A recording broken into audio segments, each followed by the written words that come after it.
Bamkast. Welcome to Bamkast. In Bamkast, we speak to the proven champions of the market. We speak about money, we speak about our careers, we speak about entrepreneurship. Today with me is Jong, one of the famous guys in the marketing industry, astonishing guys in terms of his moves in the business, somebody who moved to Croatia in 2006 from the Netherlands, did a lot of fantastic moves in the market, found out several companies which he finds out and then goes out of them, have the biggest successes there are.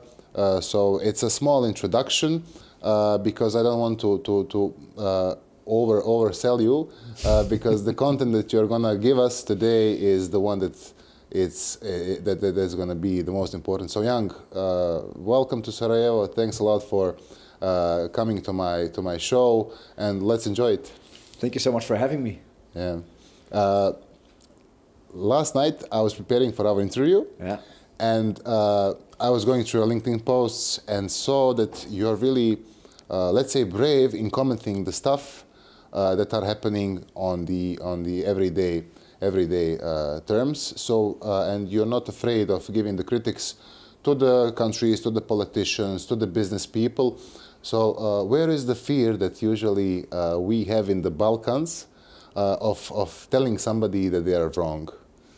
Well, I don't know. I mean, I think that maybe most people, they have this kind of fear because they somehow feel that they depend on other people, that they, you know, if they would maybe talk negatively about something or somebody, that this would ultimately affect their own lives. And you know, I approach things from a point of view where I feel really, of course, independent. I mean, I'm a business owner, I have my own business, and in many ways I kind of like decide myself in which direction I want to go and what I do and with whom I work. And so yeah, I don't, I'm not operating out of fear. I never want to operate out of fear. I believe it's probably one of the baddest feelings that one can have is to be stopped by the fear, to live in the fear.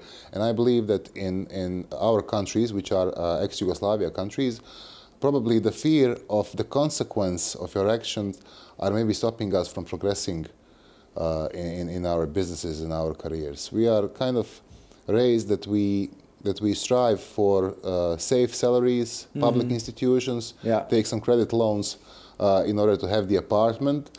That's also a topic. Why are we so obsessed with having real estate on our own? But somehow we managed to go into that mindset of everything being safe and yet living in a market which is totally unsafe. I want to go to that period of 2006 where you decide to live in Croatia. Back in the days, Croatia was not in the European Union, and you are living in Netherlands, which is an amazing country full of economic opportunities and stuff.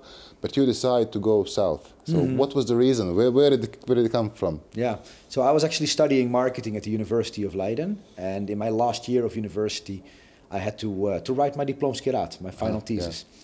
And at that very time, I was also working pretty much full-time, even though I was still a student. I was working full-time in a contact center in the Netherlands, and I was in charge of all the operations there. It was a call center of about 150, 200 people at that moment. And the owner of that call center, his name was Mato Božić, and he is originally from Brčko, but he moved to the Netherlands when he was 7 years old. And he was, he was an entrepreneur in the Netherlands, and aside from being an owner of M+ Group, the company in the Netherlands, he was also the owner of a company based in Split, which was a software development company. And I went to Mato and I asked him whether he liked the idea if I would go to Split, to Croatia, with the goal to expand the contact center services to Croatia. And because of Mato's Croatian roots, he fell in love with that idea. So in September of 2006, I literally put everything that I had in my old Honda, and I started driving down south. No navigational systems yet, just the maps in the car. And I arrived in Split, and that's where I started the business, and after almost 1 year, I graduated from the university, and we had a business which employed about 35 people. And then I became Mato's business partner. We continued as 50-50 business partners on the condition that I would go back to Croatia to finish what I started. And yeah, fast forward, I mean, I fell in love, obviously, with a beautiful woman from Split. That's another reason why I'm, of course, still staying here in this country. And yeah, fast forward, the company grew very rapidly, and 9 years later, we employed 400 people in Croatia, and we were the leading contact center service provider pretty much in the region. Yeah. So cool story. Yeah. Yeah. That's how things can go sometimes. Yeah. Yeah, you should be always afraid of the women in the Balkans, because they control out of you, and out of nowhere you are here, you're living exactly. it. Yeah. You go out from the initial company, as I've read on the LinkedIn, and then you start the new one. So 2016, you start the new marketing agency, full of innovation with it. You know, so what we've spoke about is the 4 working days week.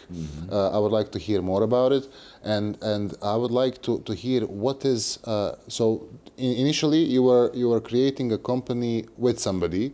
So let's say it was a bit easier, because you already had the infrastructure, you had somebody to rely on. Let's say it like this, nothing negative, but positive. But then you decide to go full on your own, and you started out of nowhere. So how does it look like 10 years after? Yeah.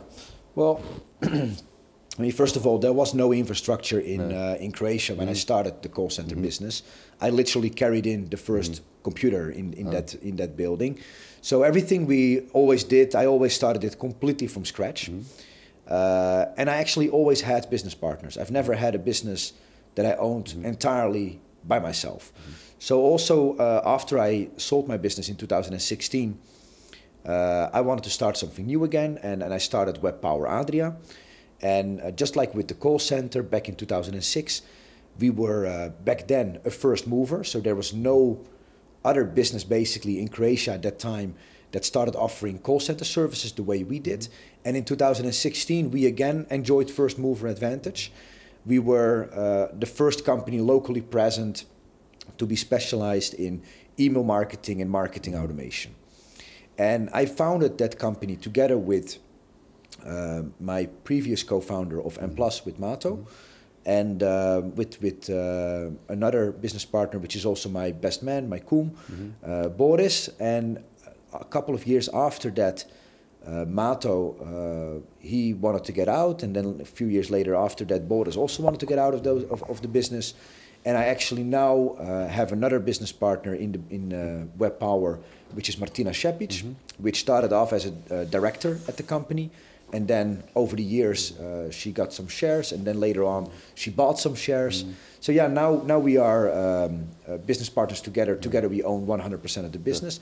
And yeah, we like to do things differently. And you already mentioned it before, the 4-day work week. We were among the first companies in the region to actually introduce a 4-day work week for a full-time salary.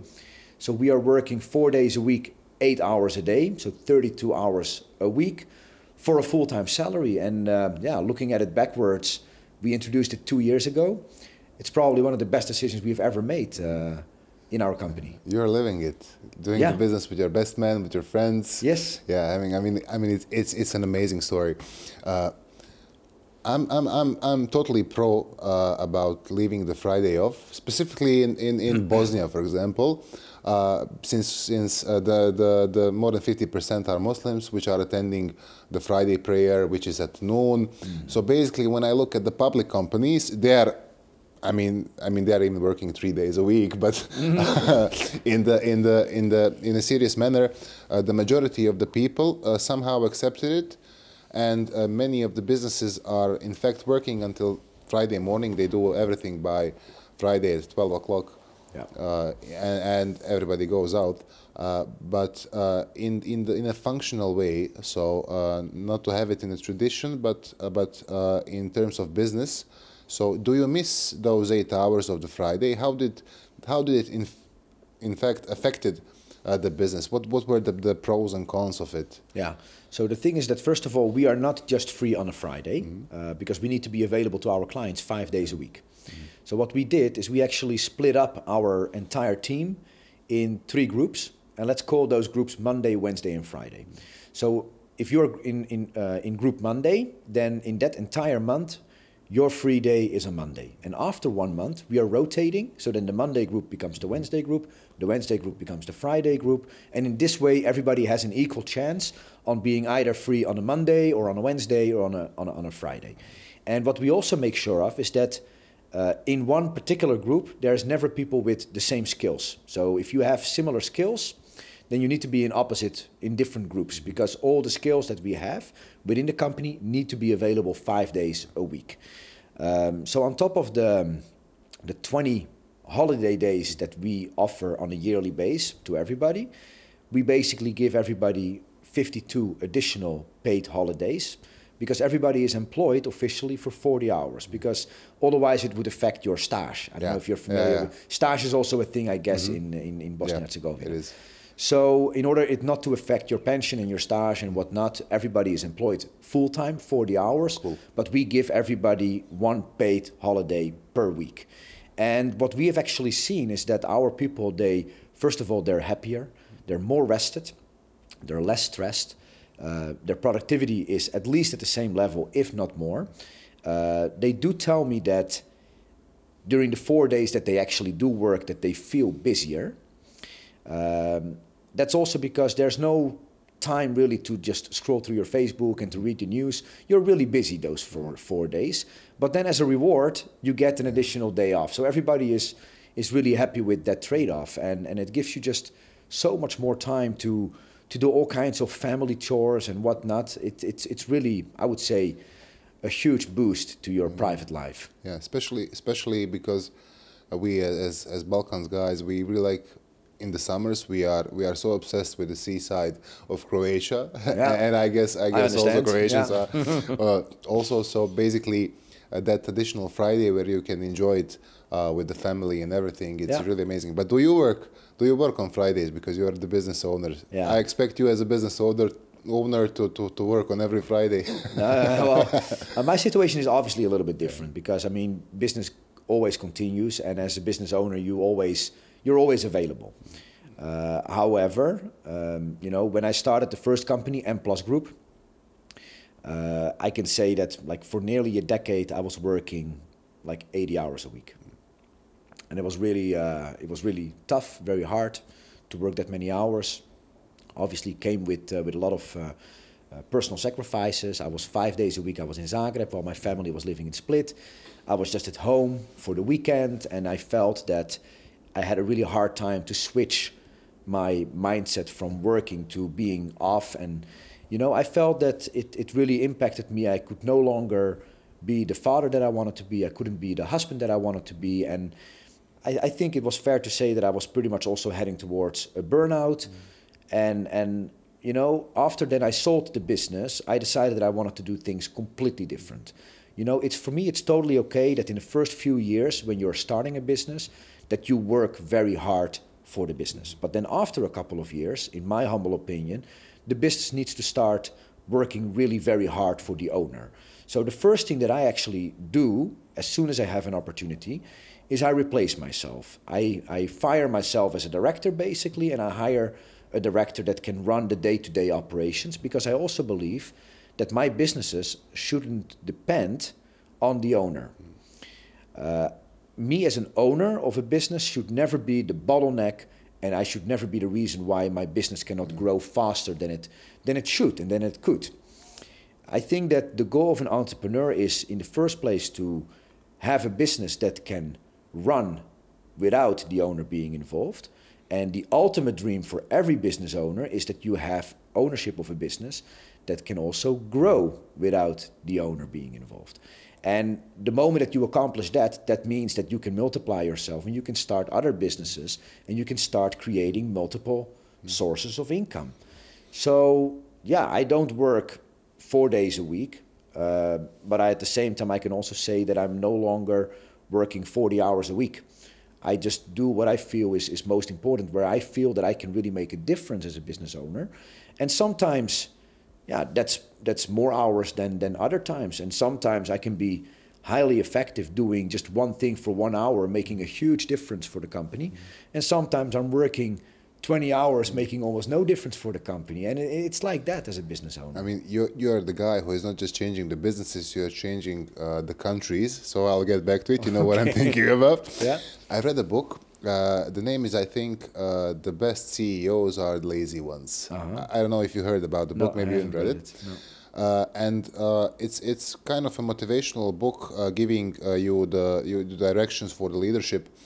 And the main point of the book is that if there is a person who is able to do the same task that you have as a leader, and that person can do it 70% of the quality you can, you should delegate it to that person and relieve your free time in order to be more productive in the creative part. So the whole book written about delegating the stuff that you don't need to be. And I see many of the business owners which I meet is that they put all of the control over themselves.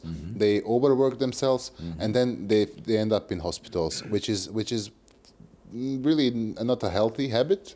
But somehow business owners are not so ready to give the freedom to the people to decide. And I think that's something worse about the businesses. But I want to ask you,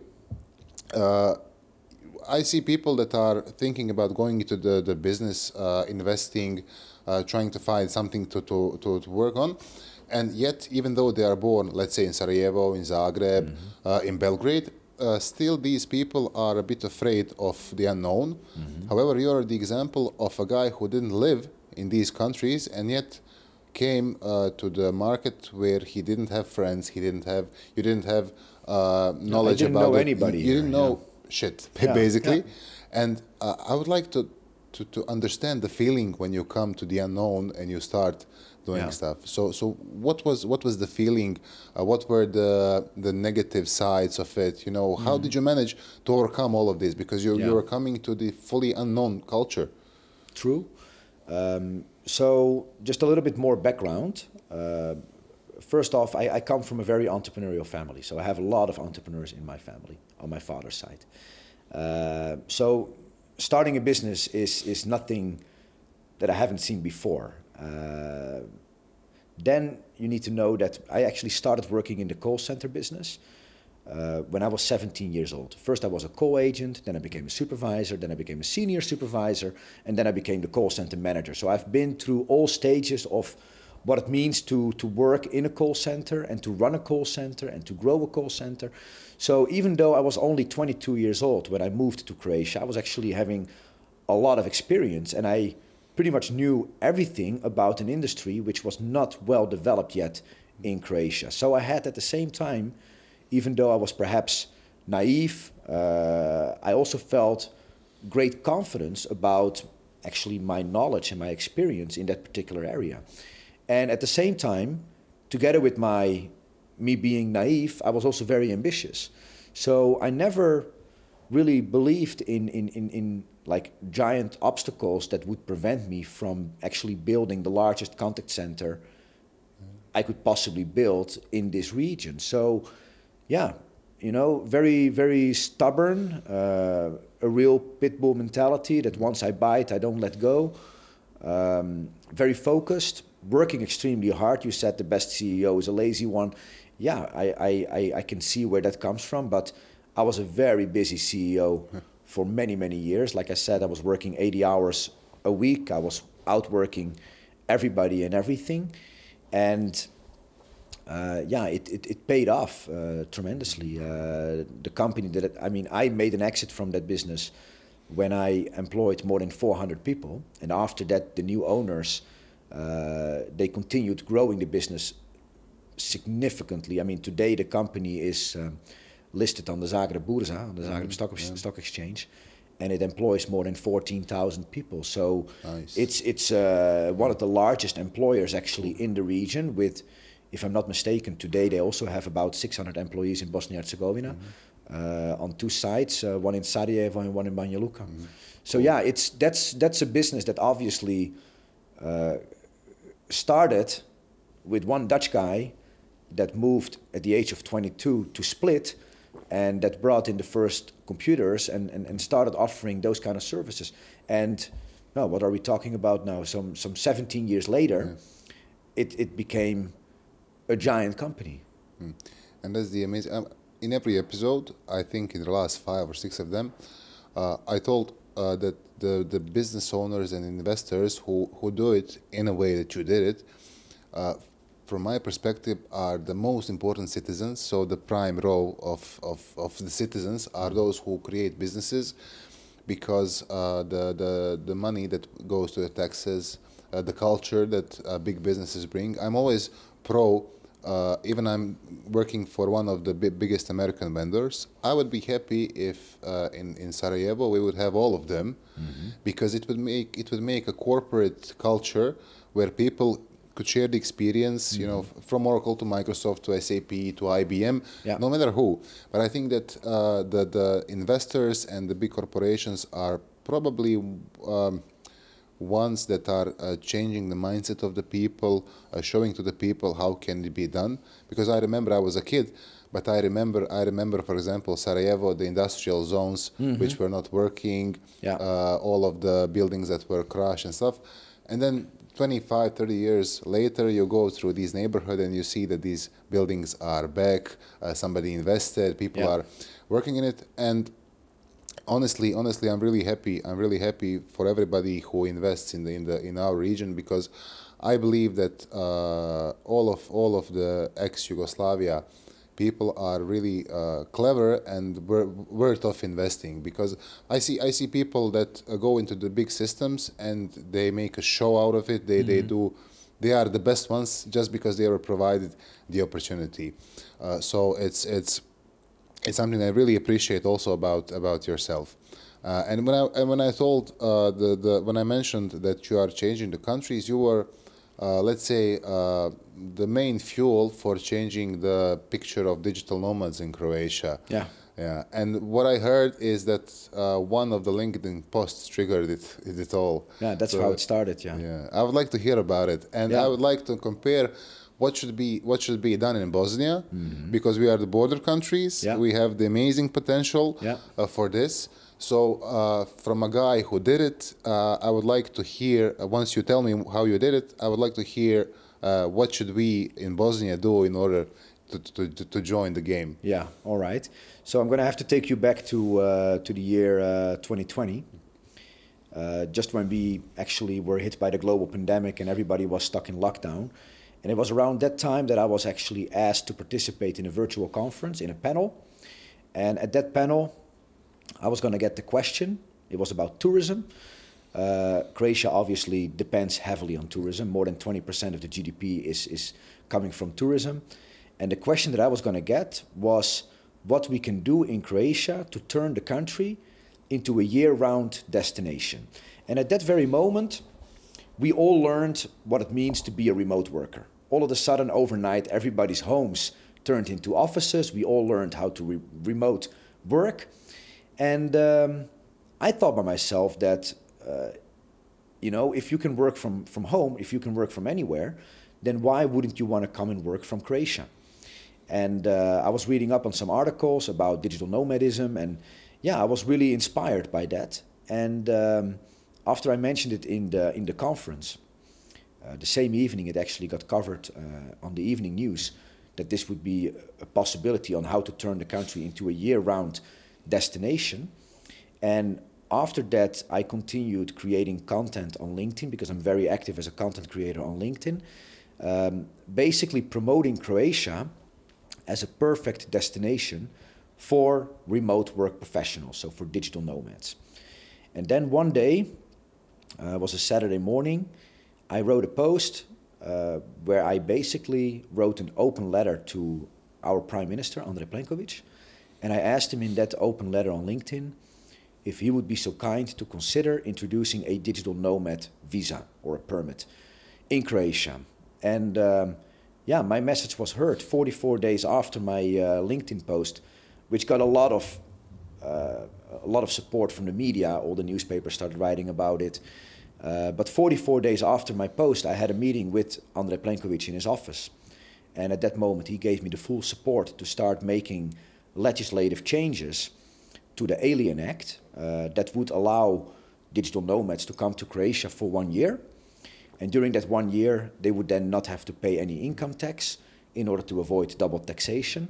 And in the months that followed after my initial meeting with Plenković, I've been working with about 7 ministries to make those legislative changes. And yeah, on the 1st of January 2021, so only like 5-6 months after I met with Andrej Plenković, Croatia became the 2nd country in Europe and the 7th country in the world to officially introduce a digital nomad permit, allowing those digital nomads to stay in Croatia for a year. Cool. Yeah. And to answer your question, what we can do in Bosnia, I mean, first of all, it would really help if there was a piece of legislation in place that would allow third country nationals to stay in Bosnia and Herzegovina for a longer time. If I'm not mistaken, I think up until now you can stay in Bosnia and Herzegovina for 3 months based upon a tourist visa. But some digital nomads, they would simply want to stay longer. And the digital nomad permit is not, you know, it's not that once you introduce that all the doors are open and that people will massively start moving into Bosnia and Herzegovina, but it's a great marketing tool and it's a great instrument that can help you to show that you are a digital nomad welcoming nation. So I've actually been involved also in an initiative in Bosnia and Herzegovina to help push for those legislative changes. I've had a meeting with Miss Bojana Kristo, who responded very positively to the proposals basically that we had. She's obviously also very much up to date on what we have done in Croatia. So I hope that, you know, sometimes you don't have to invent hot water. Sometimes it's perfectly fine to just copy something that somebody already has done. That's also what happened in Montenegro. In Montenegro, they also introduced this legislation, and they basically just copied the Croatian law. So if that would be an example that Bosnia-Herzegovina can use what we did in Croatia, then I think that would be a great start. But after that, what you need to do is you need to start focusing on community building efforts. So digital nomads, they very often travel alone, but they don't want to be alone, and they actually travel from community to community to community. So you will see examples, and one of the best examples that I can give is what happened in Bulgaria. There's a very small mountain village called Bansko, and once there was a German man, Matthias, who moved to Bansko, and he opened up a co-working space, and he started doing all kinds of community building efforts for remote workers, for digital nomads. And nowadays you have also an annual event called Bansko Nomad Festival. And it's now a thriving community with hundreds of digital nomads that are pretty much spending time throughout the whole year in Bansko. And that's just what one man can create in a small mountain village in the middle of nowhere, basically. So if that is an example that works over there, then try to find your own way on how to build something like that in Bosnia-Herzegovina. And I think that the country has tremendous potential. It's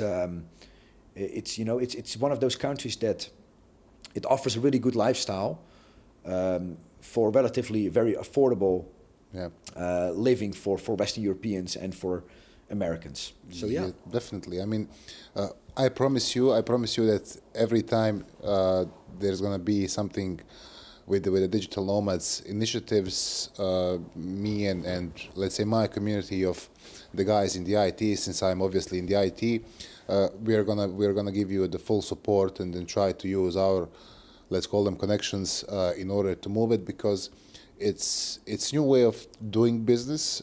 And do you have the data, let's say for Croatia, on the average, let's say, a number of days a digital nomad spends in a certain country.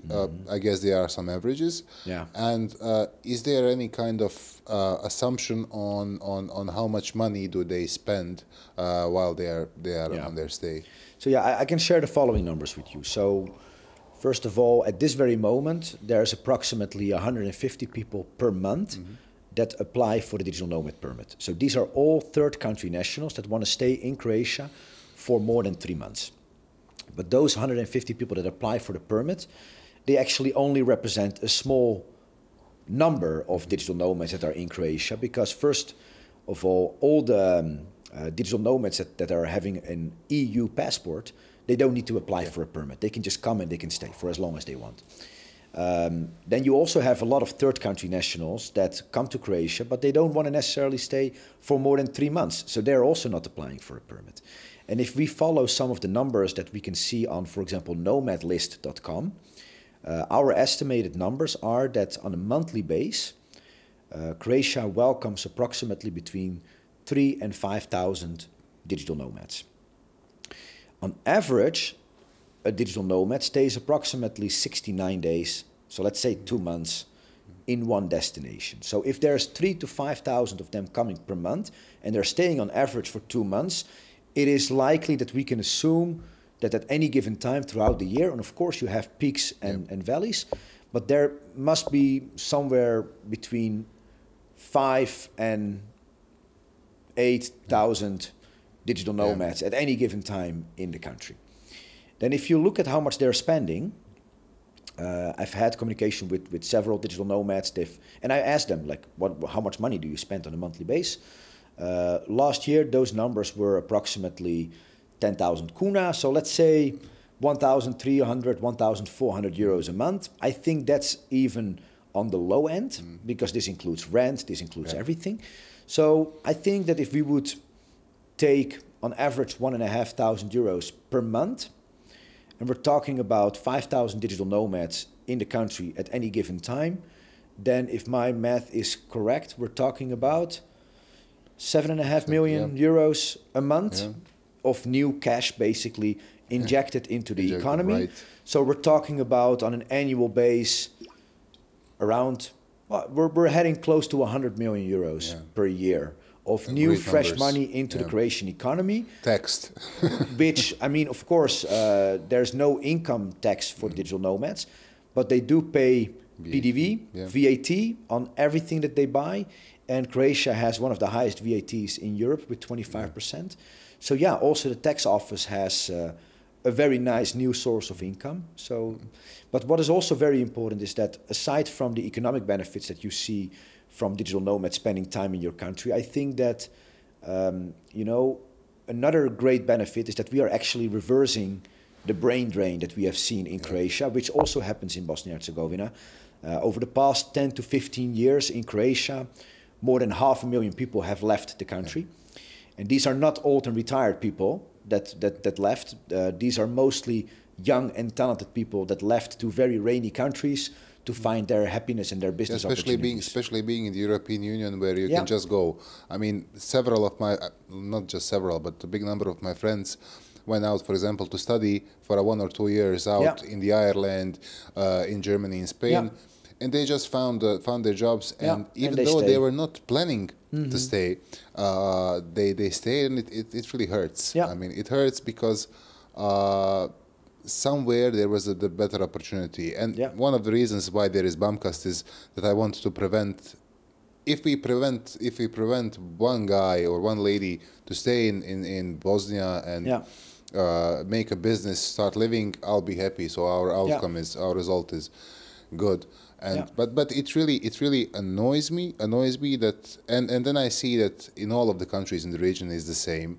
And I mean, the US is based on the migrations, so we cannot prevent it, but I believe we can maybe reduce it with different kind of policies, benefits. Well, I think that the youngest generation in Bosnia-Herzegovina, but also in Croatia, that they can very often be inspired by digital nomads and actually see that it's not necessary to leave your country to find great work. Because nowadays, with the remote work revolution, as I call it, you're able to actually have a very well-paid remote job and to do that from your home country.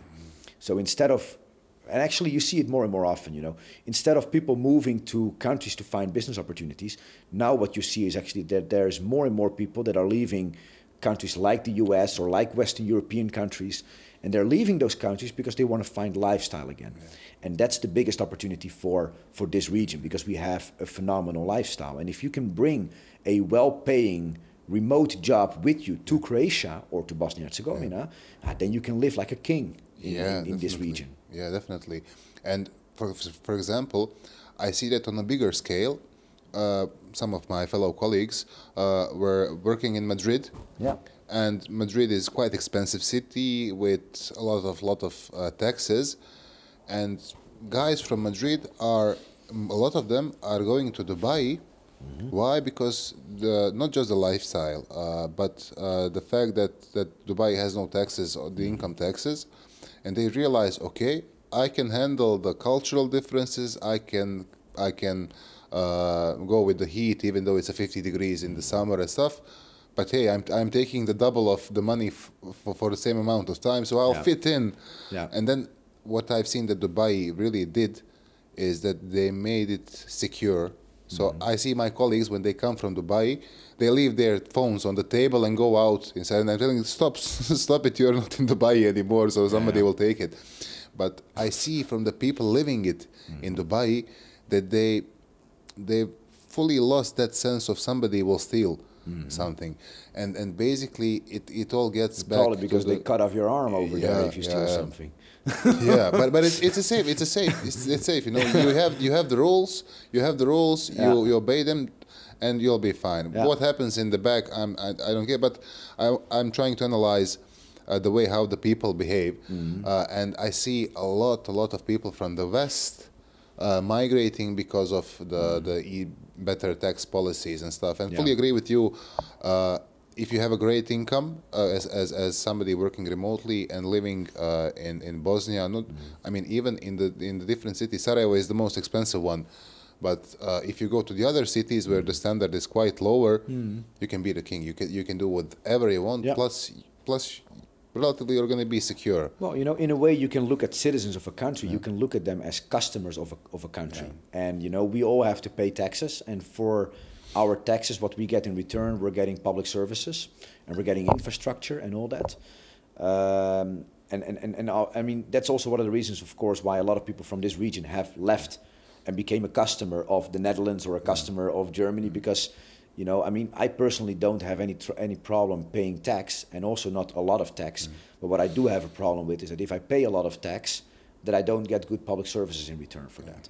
And I think that actually is kind of out of balance in this region. So we pay a lot of tax, but then when you go to a hospital, you actually rather choose to go to a private clinic, you know, because the hospitals are not that great, the infrastructure and all that. So, but on the other hand, you're totally right. I understand that more and more people are simply leaving to countries where they feel that they are being treated better as a customer. And that doesn't only have to do with the public services that are being offered. That also has to do with simply the culture, how people are welcoming you as becoming part of their new community, so to say. And also how much buying power you actually get for your dollar or for your euro. And that buying power in Bosnia-Herzegovina is tremendous.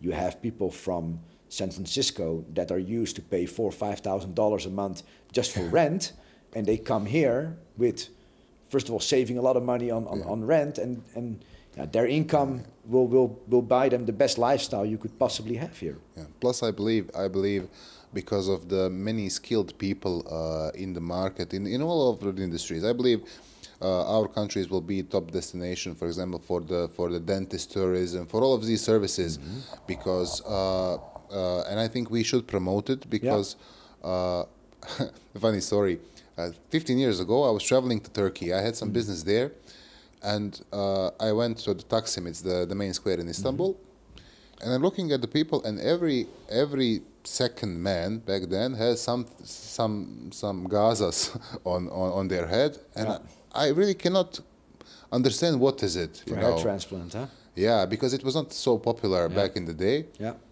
And then I was returning in my plane, and I see like every second, every third head is with the white on.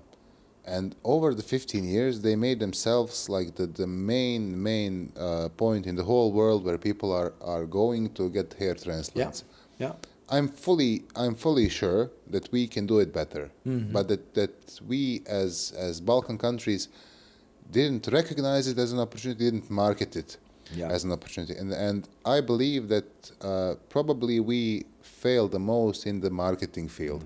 So I would like to take your thoughts on this, because you're obviously a marketing expert, and how can we, in fact, do the correct marketing for the industries to bring people to spend money with us? What are the marketing trends in the future?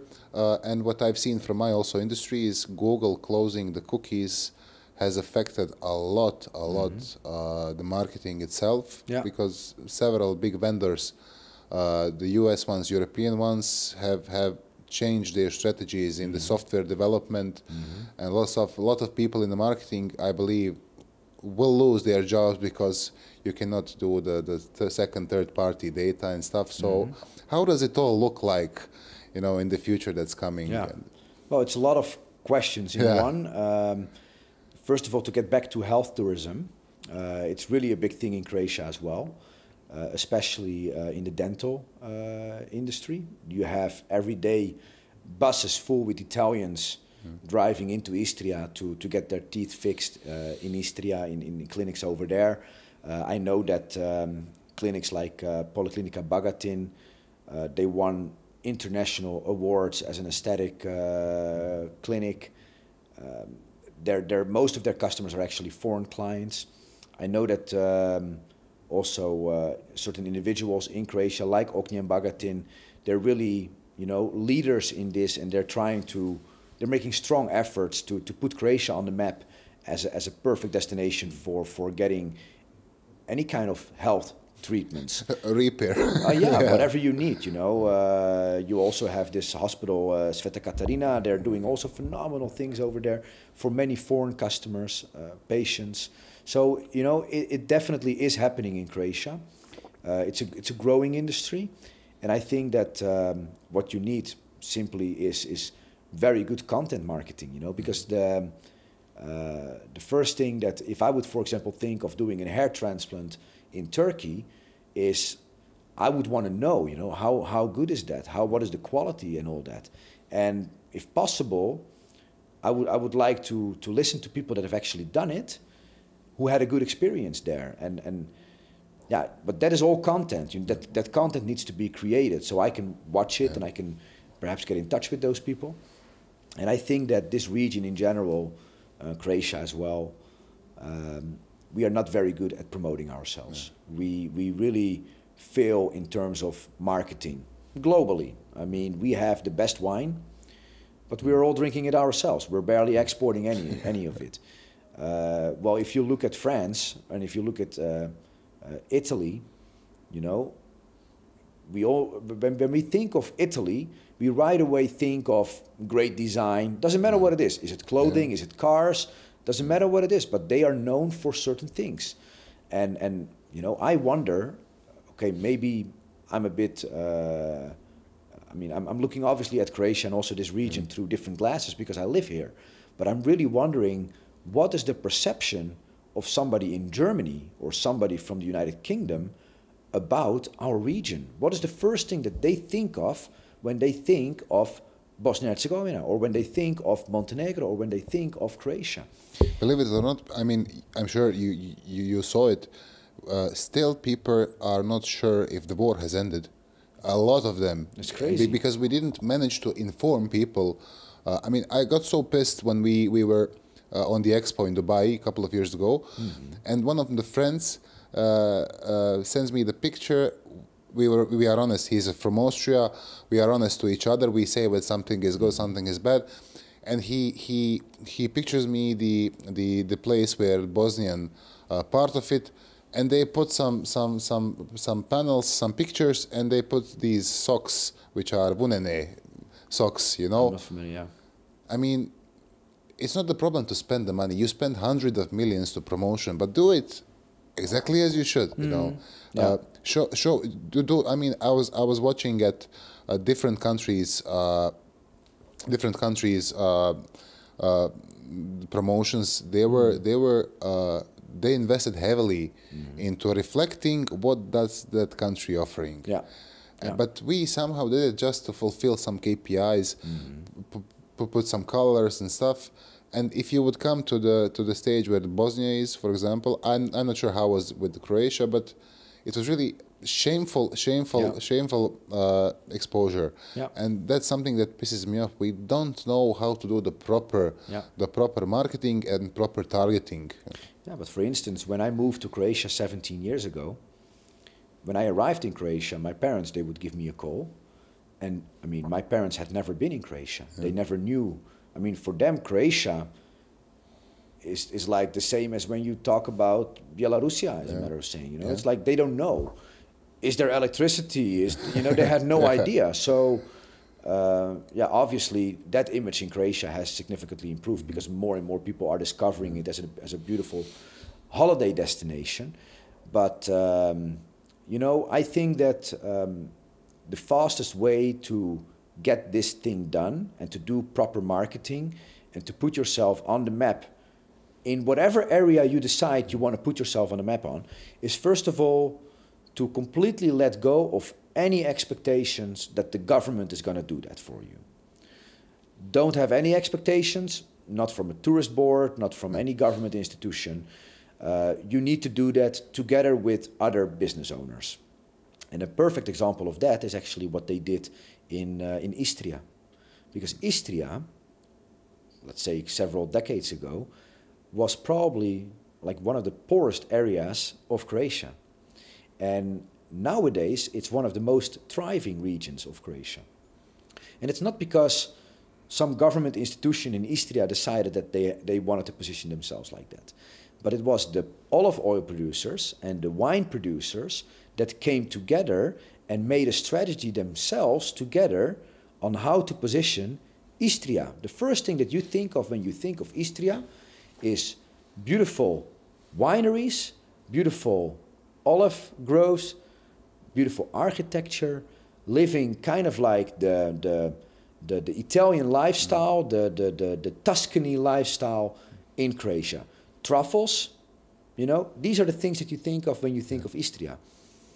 But that was all created by the producers of those products. So for instance, I went to Benvenuti, beautiful winery in Istria last week. And they showed me the wine glasses in which they are pouring Malvasia. And what they have done, together with all the Malvasia producers in Istria, they sat together and they agreed upon which glass is the official glass to serve Malvasia in. So all the Malvasia producers, when they're serving Malvasia, they all do that from the same glass, the same type of glass, the same shape. And they're also purchasing it together.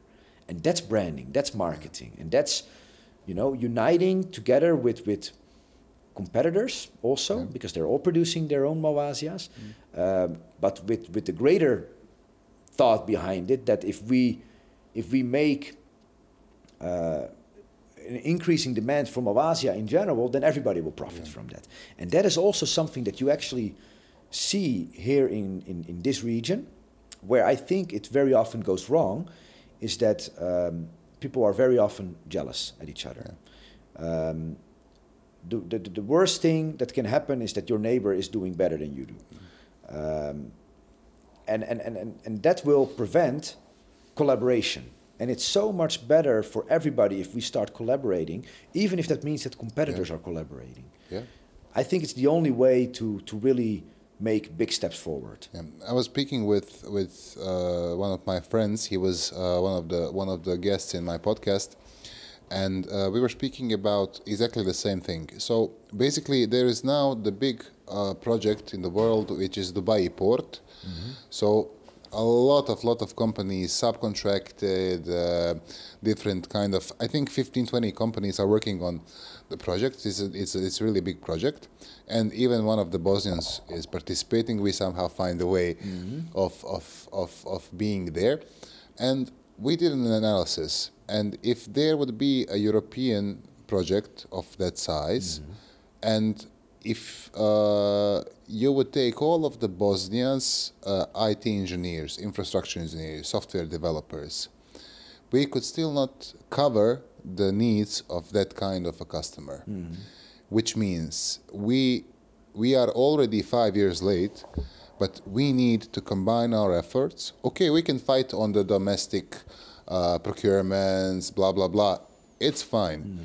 But in a strategic way, we need to unite in order to start getting the big projects, because it's all cool, it's all good. You take 10 smaller projects, you do your margins, salespeople get the bonuses, but if it comes to the big stuff, which will need a lot of effort, even though we have this big unemployment and everything, we still don't have enough resources to cover one of the bigger projects. So, and the conclusion was that in the IT world, which is, let's say, comparing to the rest of the industries, it's an elite industry. Definitely we need some wisdom with the business owners and the main shareholders in the marketing to unite and to specialize people, because I don't know, AI is coming tremendously. A couple of days ago, I applied for some master's degree, and I had to send a motivational letter. So, and I didn't have that time in my day to write old-fashioned. So you asked ChatGPT to write one for you? I asked ChatGPT to give me 5 points to analyze my CV and give me 5 points. Just what should I write? And then I was shocked, because it even gave me like the addresses of the university, made it in the form, which is the perfect grammar and everything. And I decided then to drop off from the master's degree application. Why? Because, I mean, if I do the research paper and I get weak on doing it with the AI, I will always know that I cheated, you know. But it's so easy to cheat nowadays, and technology is rising so fast that, in fact, we have a chance, because the rest of the big nations, you take US, you take UK, you take everything, every one of them is facing something new. So we are, in fact, as people on the same starting point in regards to the AI, you know, and if we are fast enough, if we are clever enough and united, we can be the prime ones in it. You know, so it's we don't have excuses anymore in saying, you know, Netherlands has the, I don't know, they have 100 years before us. You know, we are in a moment where we don't have any choice, but rather working on it, you know, and jumping on what's new. And I think there's a chance for all of us inside of it. What I wanted to ask you is are you happy, but truly happy in this point of your life? And basically, what is the recipe for the happiness in your mind, and to have the exact peace? So what is happiness, and what is in fact the success? I mean, the answer is definitely yes. I mean, I'm super happy. I'm super happy that I live in a beautiful country, Croatia. I cannot see myself moving back to the Netherlands anymore. After 17 years being there, I really consider Croatia to be my home country. My family, luckily, is healthy. I have 4 kids. So all of them are doing great. They're getting bigger and bigger. They're healthy. My wife is happy. My business is growing. So I just hope that I can continue riding this wave for as long as possible, hopefully in very good health for myself and for everybody that is dear to me. In terms of business, I see tremendous opportunities in this country and also in the whole region. So I think that as an entrepreneur, it definitely doesn't have to be boring. I think the recipe to happiness is and a fulfilled life is actually something that we already touched upon all the way in the beginning, and that is to actually live a life where you're not doing things out of fear, but out of belief and confidence in what you believe, and to become as much independent as you can possibly be. Yeah, I think that's important. You know, nobody wants to having to depend on something or somebody. Yeah. I think in our regions we made ourselves dependent on everything, you know. Yeah. And even when you're not satisfied for, let's say, with the politics, Yeah. you should look at as those people are not independent, they're not free. Even though they have all the media, they all have all this expensive suits, limos, you know, passes and everything, but they're not free. They are always tied to something, and that's why they lose themselves in what they are doing. And I believe that that's why that we are expecting too much out of the governments and out of the politicians. You know, I think that's probably somewhere along the road we lied to ourselves. Maybe because of the previous governmental system that we started believing that somebody should take care from us. But when you go even into the religion, any of it, Christianity, Islam, there is a sentence there which says, you know, you do your work and the results will come. The reward will come once you do. You give 100% out of it. Yeah. So now it's about taking full accountability for your own life, for your own actions. The moment that you have no expectations of somebody else to take care of you, that's the moment when you will realize that only you can take care of yourself. And if you then put in the work, then I'm convinced that, I mean, it's not easy. It's never easy. You know, there's a very nice saying, and that is that if you do what is easy, your life will be hard, and if you do what is hard, your life will be easy. So if you really focus on doing the things that are really hard, starting a business, it's super hard, but if you do it very well, then your life will be easy. And if you are just sitting at home complaining about how the government again doesn't do anything, as a matter of saying, then yeah, that's very easy. You know, to do that with a cup of coffee on a terrace with a good friend, to just complain is very easy. But then your life will be hard. So your life will always be hard. You just need to choose what kind of hard life do you want to have. Do you want to have a hard life because of the efforts that you're putting in, or do you want to have a hard life because of the results of not putting any efforts in? Yeah, I mean, you amazing. Yeah, you gave the right conclusion. It's like I imagined you saying that in the beginning of the podcast, so a really good one. Yes, and there is a saying that a man needs to be clever twice in life. And if he is not clever in these two occasions, then he needs to be clever for the whole of his life. Okay. And the first time you need to be clever is your partner that you chose.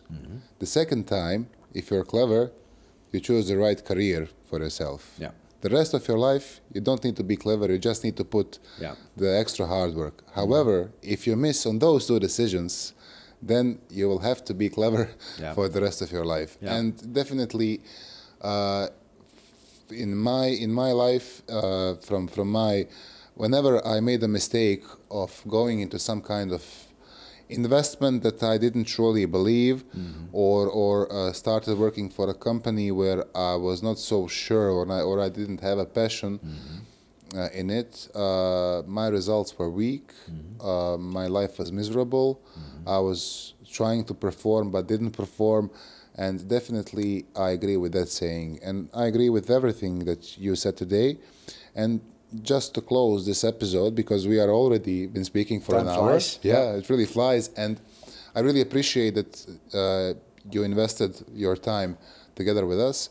But as a conclusion to our today's episode, what would be your message to the young people? Because the majority of the people listening to this podcast are young people who are trying to find a way to make the good decisions for their life. Many of them which in talks and conversations with them, they're not sure whether they should go into working for somebody for a couple of years and then starting their own business, or they should go invest and go into something that is fully unknown for them.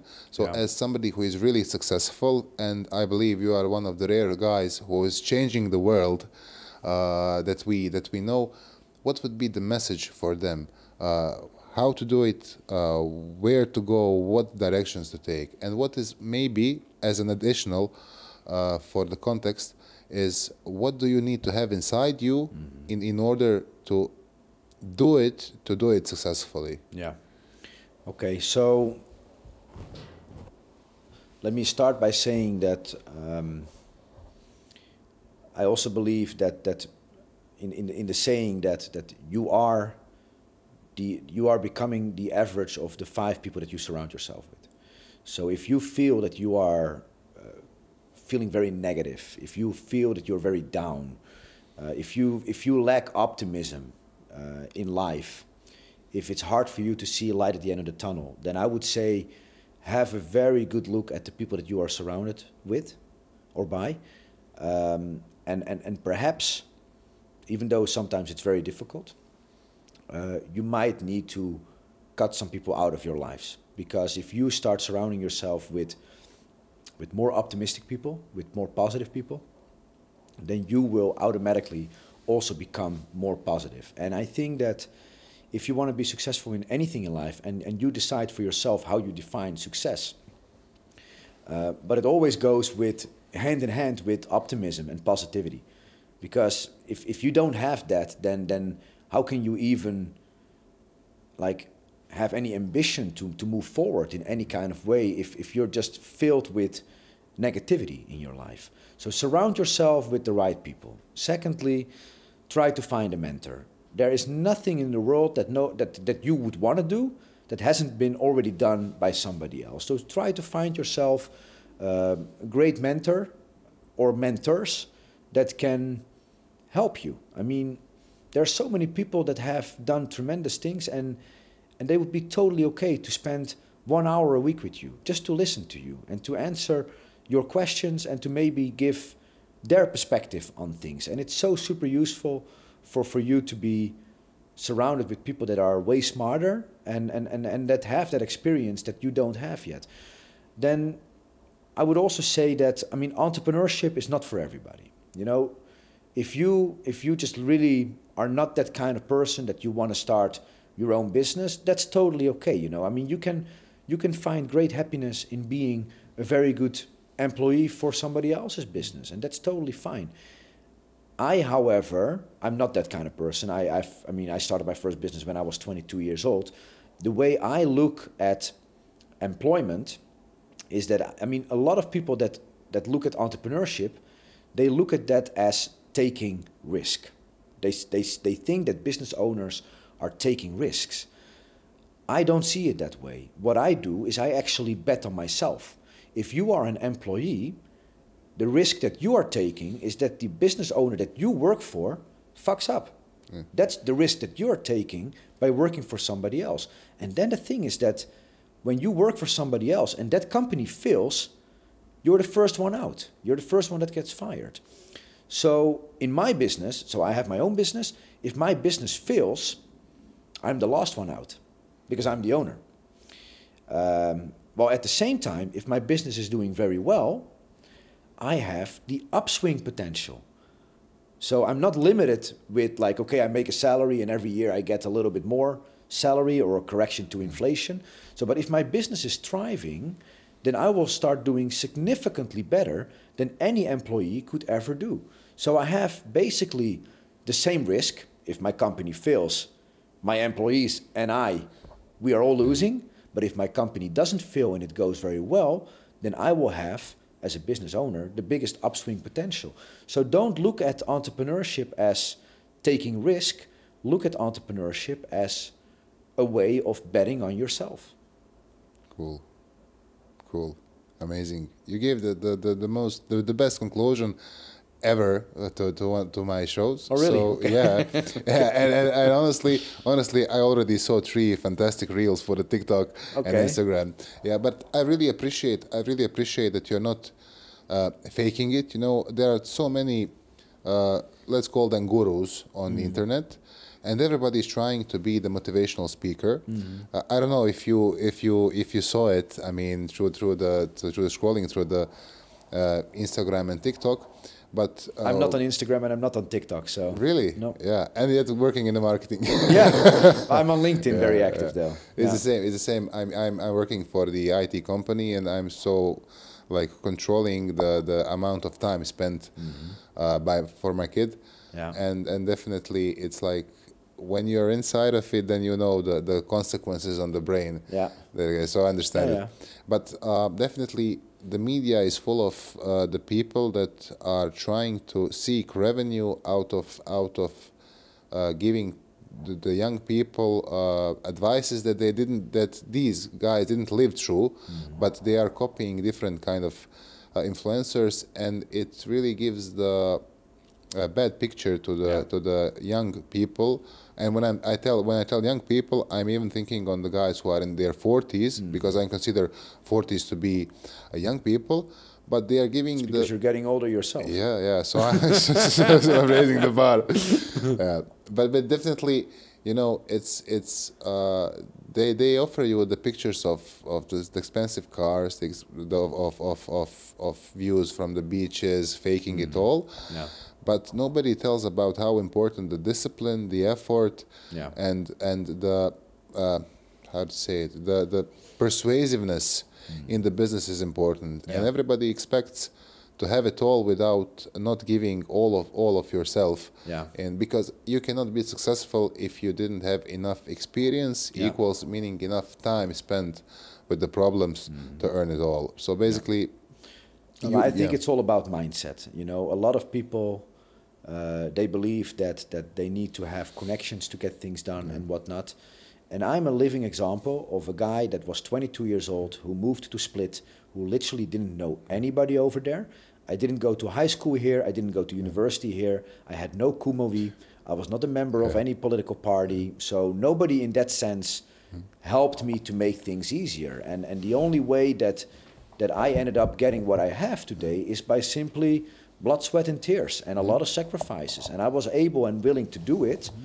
And there's another beautiful saying, I would say, about entrepreneurship, and that is that entrepreneurship is living a few years of your life like not many people want, so that you can live the rest of your life like not many people can. And it's really about, you know, my first 10 years in Croatia, starting my first business. Yeah, it's all about endurance. It's about perseverance. It's about not giving up.